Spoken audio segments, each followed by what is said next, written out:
Actually, it's even my first time to Slovenia overall. But it was really good because it was full.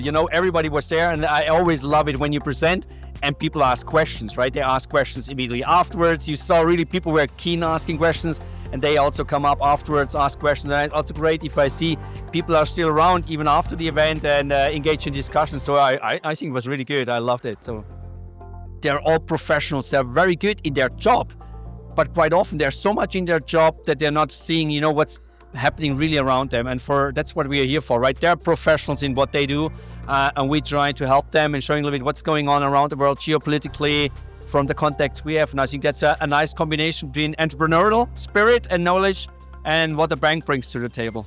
I think right now it's a little bit this kind of, you have the US on one side, China on the other side, and Europe needs to find its way somewhere between, that we're not, ending in between a rock and a hard place. And so for me, the way is really, the world is growing, but not as strong anymore. But a lot of it is also, I have to say, self-inflicted pain. You see all the tariff discussion, you see the geopolitical conflicts, and depending on which turn it takes, it can take a really good turn or not so good turn. I think the problem is you should not position as an investor. You should not position it for one or the other outcomes, but you should really, in a way, diversify and check through these kind of more volatile times.